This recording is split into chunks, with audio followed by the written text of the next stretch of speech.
Record. All right, I'm back. Bummy as ever, disheveled and unkempt and just old. Okay, so this is a book call video.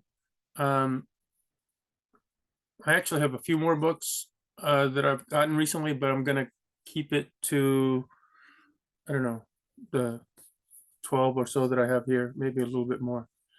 All right, let's get started. The first two actually are not relatively new. They're kind of old. Well, they're old. I've had them for a long time, but they're part of like one of the reading curriculums that I'm currently doing. And the curriculum is for philosophy about the realism and nominalism debate. And so what I have here is William of Occam's theory of terms. Right, basically the words that make up sentences, right? So the terms, this is part one, as you can see, of the Summa Logicae. And then after I finish this book, and this is edited by Michael Lou, I believe it's Lou, L-O-U-X. Okay. And then I will go on to the second book, which is Occam's theory of propositions, right? Which are made up of terms. This is part two of the Summa. And this is by Fredoso and Sherman, translated.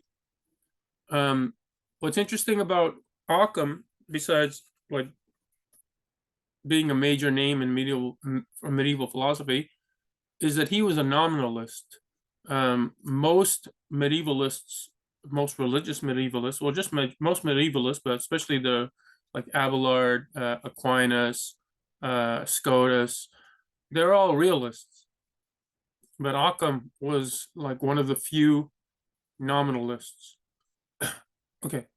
And if you follow debates today about realism and nominalism, especially with pertains to the questions, theological questions, everybody's a realist. Well, they're all realists. And they're like, yeah, and they're saying like nominalism leads to all these bad things, or you have to subscribe to these other terrible things, which is it's just nonsense. But anyway, these two books, excellent. Like I started to read already, but like I had to pause because yeah, I have other things going on and I want to like categorize or structure my reading a little better. Okay, keeping with the philosophy frame of mind here, we have the first philosophers, the pre-Socratics and the sophists, or the sophists. This is by Robin Waterfield. I have other translations of Waterfield. I think Waterfield is a classicist. I'm not sure, and not a philosopher, but I could be wrong. So yeah, but good. But I'm not trying to say that Waterfield doesn't do a good job here. But I think that's correct. Okay, so looking forward to this from the Oxford World Classics. More philosophy, again, in keeping with my realism, nominalism debate. This is D.M. Armstrong, who's an excellent philosopher, writes clearly. Like you will appreciate it if you're a philosophy student, or if you're just into philosophy, you will appreciate someone like Armstrong. This is Universals, an opinionated introduction, which I don't mind opinionated introductions as long as they are, yeah, forthright about the fact that they're opinionated. So this is a good book if you're getting into this topic. The problems of universals is most normally called. It could be referred to other ways, but that's usually what it's called, the problem of universals. And you'll get the universals. Sorry, you get the universalists and you get the particularists. The universalists are the realists. The particularists are the nominalists. I side on the nominalist side, so I'm a particularist, but which is not to say that like I think our argument is like far superior than the universalist argument, or that like someone like Armstrong doesn't have a lot to teach us about like the problem, which he does. Okay, so have that.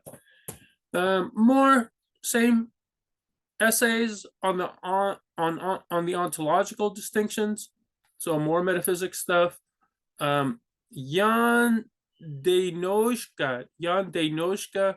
I don't know where he's from. The Y here and the Z with the little thing tells me it's some Slavic language, some Slavic country, but I don't know. Anyway, good philosopher. This book is not an intro book, so I'm not going to read it yet, but it's not too sophisticated. I think like I can tackle it within like, yeah, after maybe I read Armstrong's book, maybe after I read another book. I have a book. I'm not going to show it to you here, but I have Michael Liu's book on universals and particulars. Yeah, and other metaphysics books by him. So anyway, blah, blah, blah. This book, I have this book. This book I just picked up like super recently, and it was recommended. It's been recommended on YouTube. Sorry, that little mouse cursor was in my way. Knowledge, reality, and value. So knowledge, some epistemology, reality, some ontology, and value, some ethics.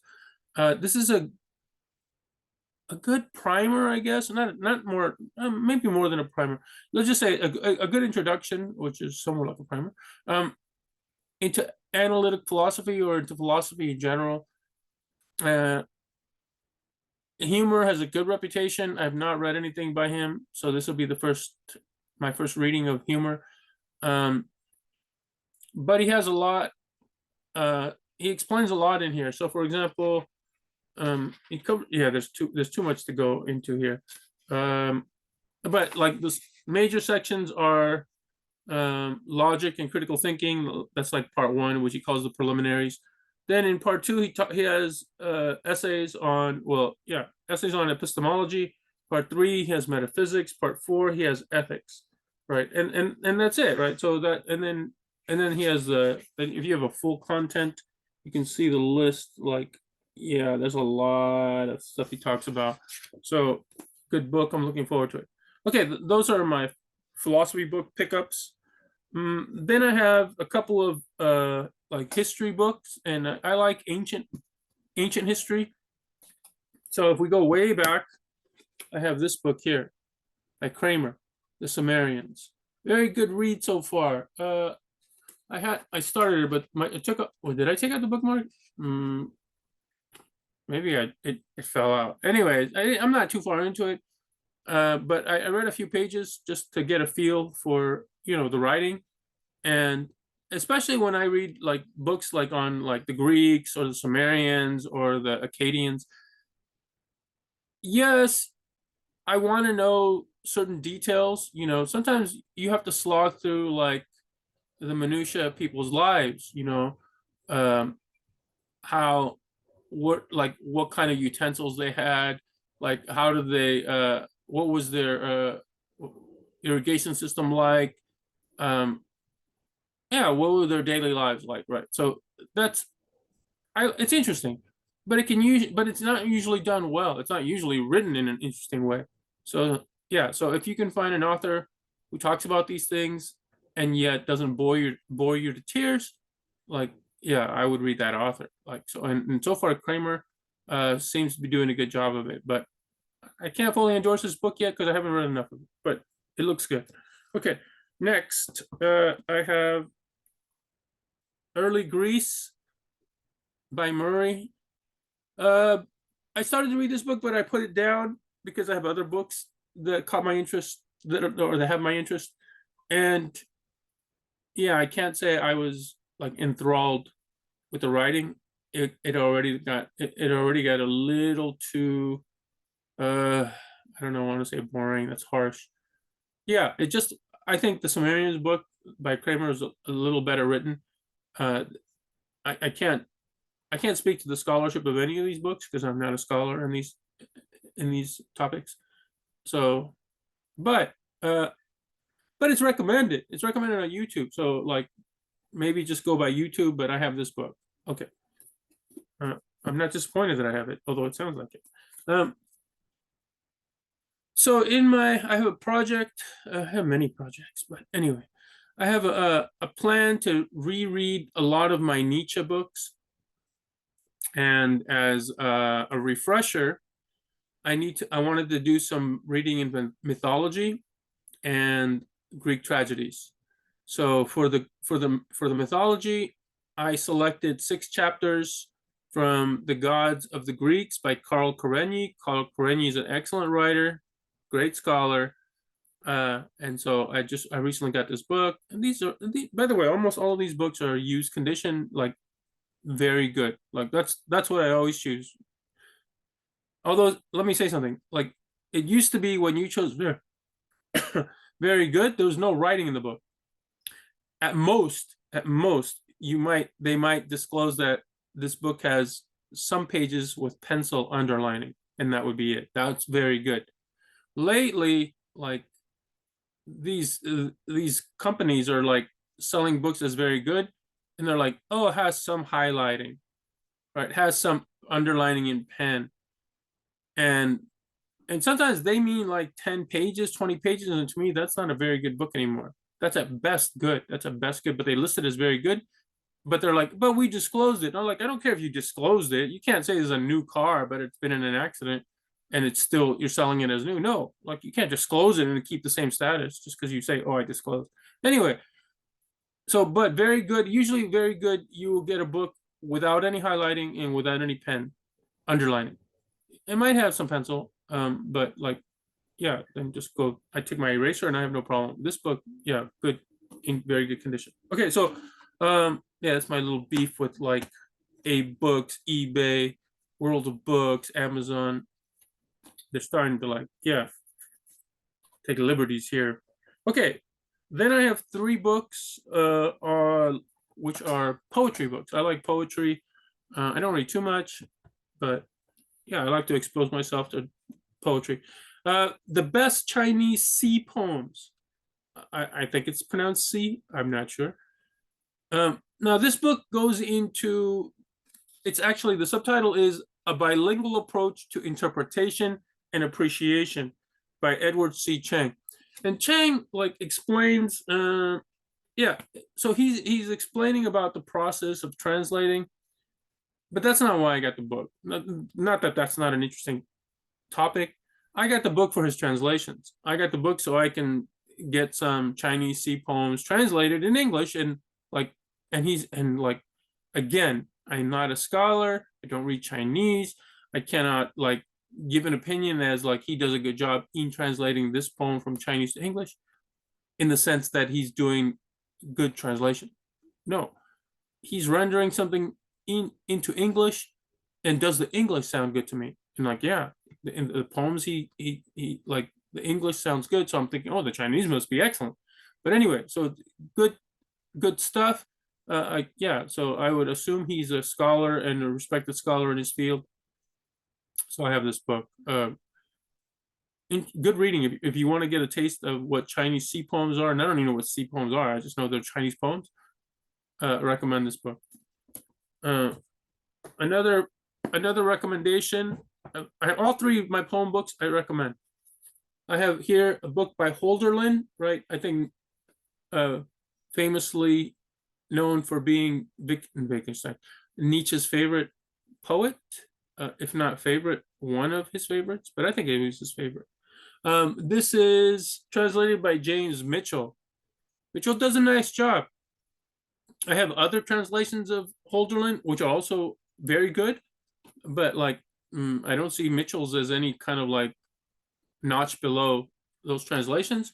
And he has his own style, as all translators do. They all make exegetical decisions, translation decisions. Yeah, good read. And I have this book this is Mikhail Lermontov.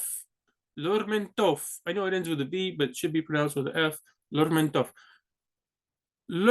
I'll say it the English way. Lermontov is probably one of the top 3 most popular poets of Russia.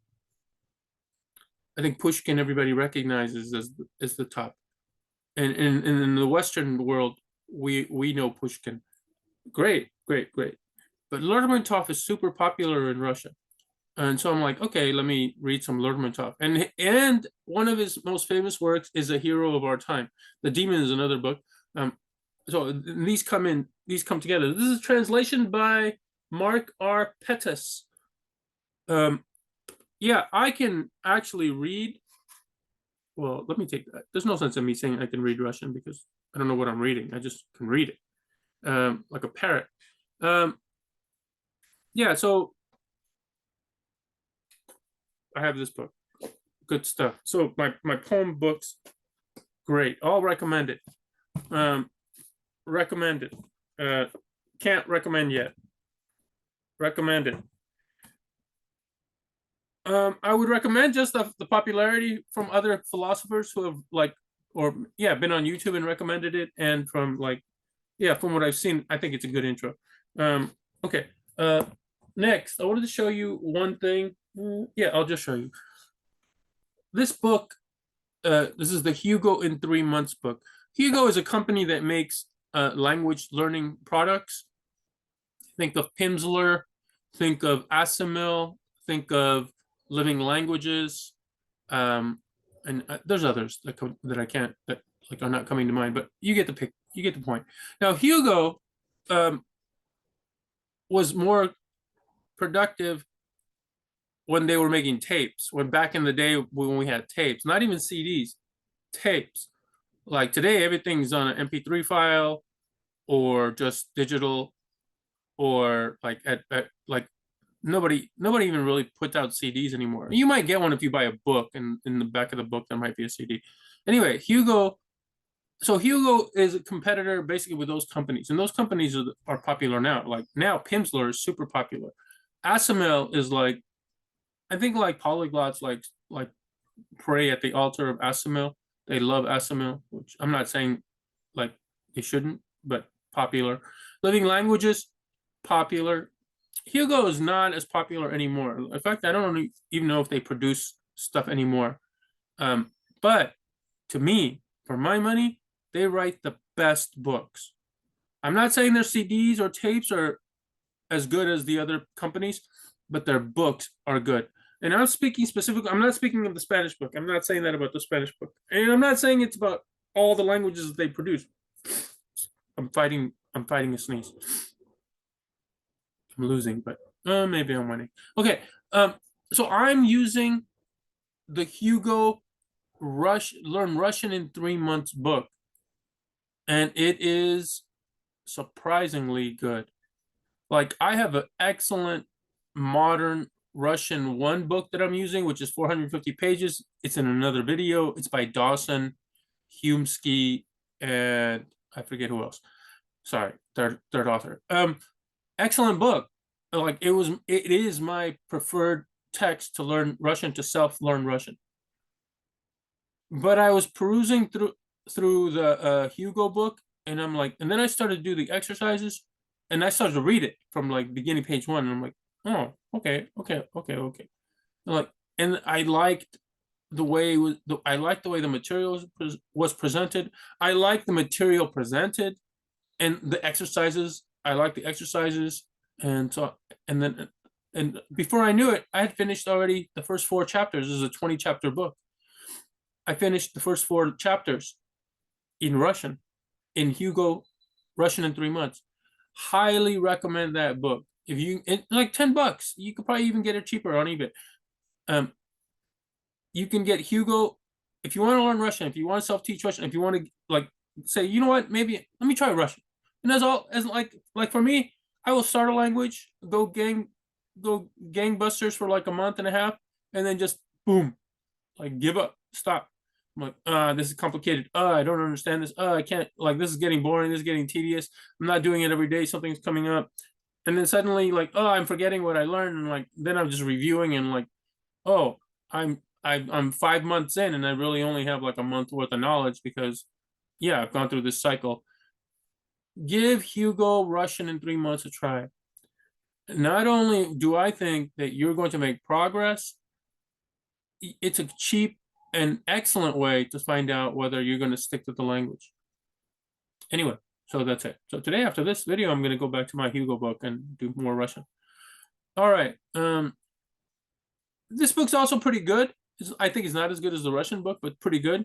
And as with all Spanish books that I find, even though they say Latin American Spanish, which to me, in my mind, having been born in Latin America, having been born in South America, having grown up speaking Spanish, we don't use vosotros, right? We don't use vosotros. And so I'm thinking, oh, a book that's not going to use the vosotros, they're going to use the usted for the second person plural. But no, they all use vosotros, right? Every Spanish book that I find uses the vosotros. And so I have to go in there and scratch it out and write usted. Not that I need it, not like I already know to do it, but like, yeah, it's my OCD. I see it and I'm like, no, I can't see it. I don't want to look at it. So I cross it. Anyway, and I tutor Spanish. So when I tutor Spanish, and like, for example, I'll give you an example. Like I have this book here. By the way, this is a good book, good workbook, a good workbook. This is about 100 pages full of exercises. Like I'll turn to any page and it'll be like almost double-sided exercises. Boom. Okay, next page. Or not next page, but like another page. Boom. And I can't even see what I'm showing you, but I'm so confident that it's just full of exercises that you'll see. Okay, boom. All right, that's enough. But also has vosotros. And so I go in there and I scratch out all the vosotros. And then if it has a verb next to it, I have to change the verb too. Like, so for example, like my light just killed, my died out. Not died out. Here we go. It's like here, right here, it said vosotros, vosotras. And then what's the verb? Leemos. So I think it was leís. I don't know what leís, if it's leís, but I changed it, right? So match the third person plural, because that's what it does. It matches the third person plural. Anyway, but good book. If you'd want to learn the Spanish spoken like in Spain, and I think Argentinians also use the vosotros. Yeah, this is excellent. And then you have so let me another good book in Spanish. Again, has the vosotros, but it's a nice, easy, fun way to learn Spanish. I don't know about fun, but it is easy. Like they've chosen well the material they're giving you in the order they're giving it to you, in the doses that they're giving it to you. This is not heavily with exercises, but it has some exercises. Another book, Spanish, very famous book, the Madrigal. I don't know why my Madrigal is short. I used to have an bigger one, I think, but I had to get this one because I couldn't find my other one. Madrigal's Magic Key to Spanish. This is a good way to learn Spanish vocabulary. I can't recommend it for the grammar explanations, because she gives it to you piecemeal. Like she'll give you like the yo, the tú, the él, and the ella, but you won't see the nosotros, well, vosotros, and then ellos until like somewhere else in the book. And I'm like, oh, kind of bothers me. Okay, another recommendation here, all very good Spanish review and practice, the ultimate Spanish review and practice. There's also a book that I have, which I don't know why I can't find it. It's The Complete Spanish. It's called The Complete Spanish. And then I have this book too, another one, right? Spanish Grammar, Style, and Writing. This is Ria's Handbook, as up top here. I couldn't read it from the computer. So all of these books are good. They're not like excellent, but they're all good, and they have good explanations. Some have more exercises than others. Just go on Amazon. I'm just introducing you to some book titles that you might like. Okay, that's it. So that's it. Actually, not it. Let me just I'll throw these. These are not new. These are old, but they have to do with my Nietzsche reading plan. Okay. So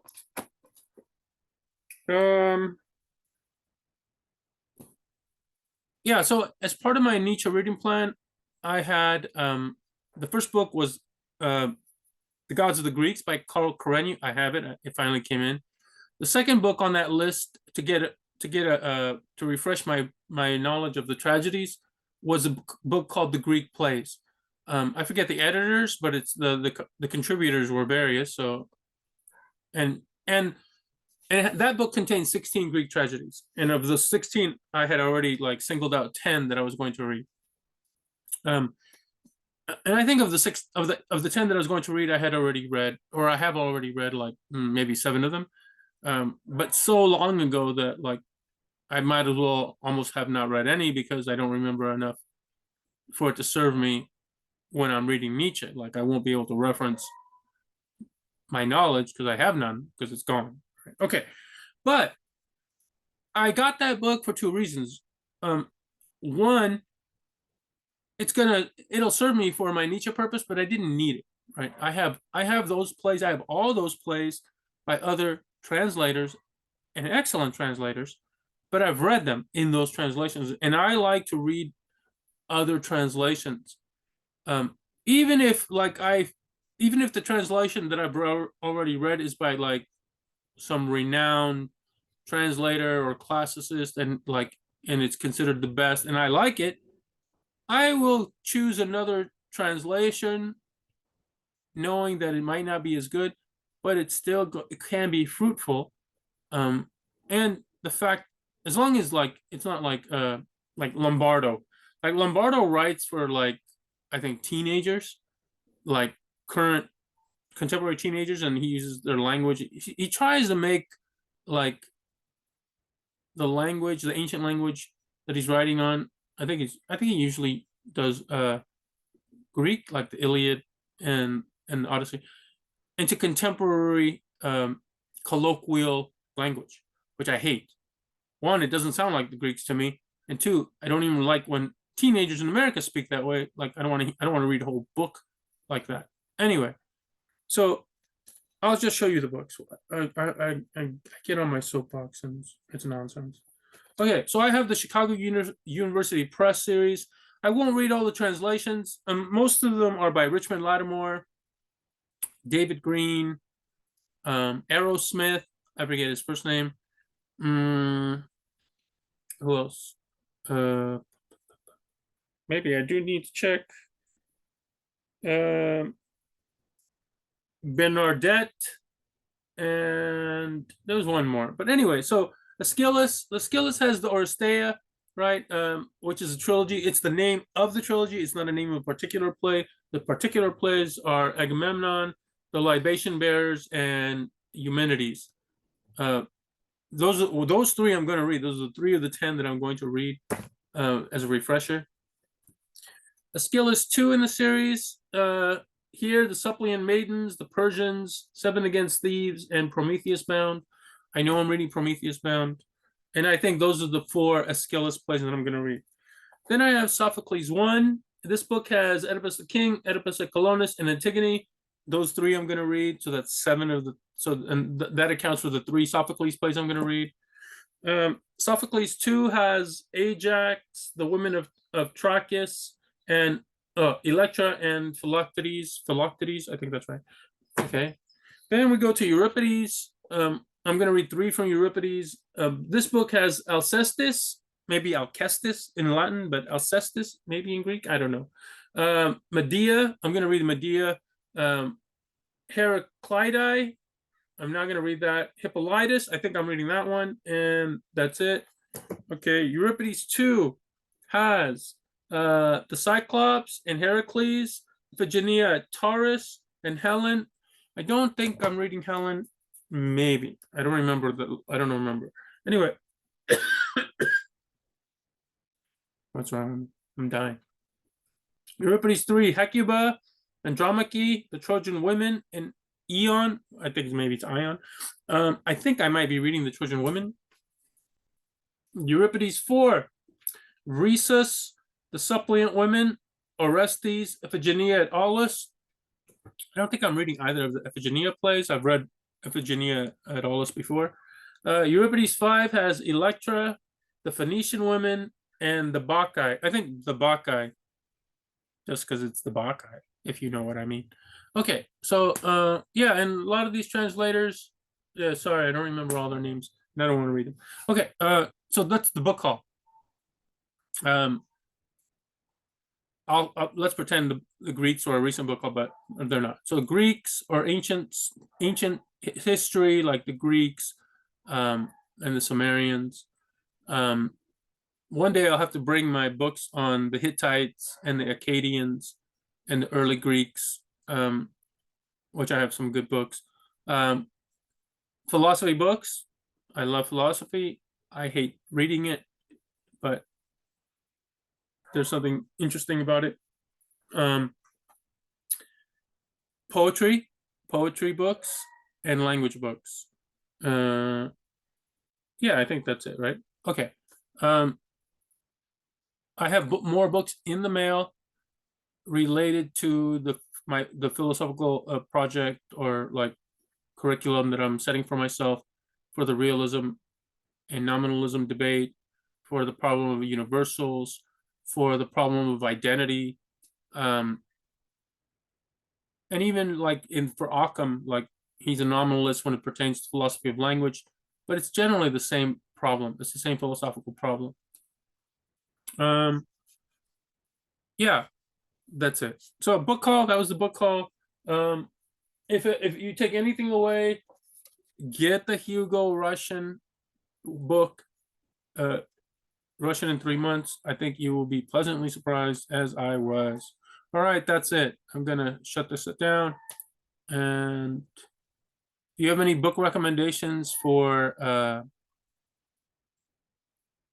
ancient civilizations? Let me know, and I'm out.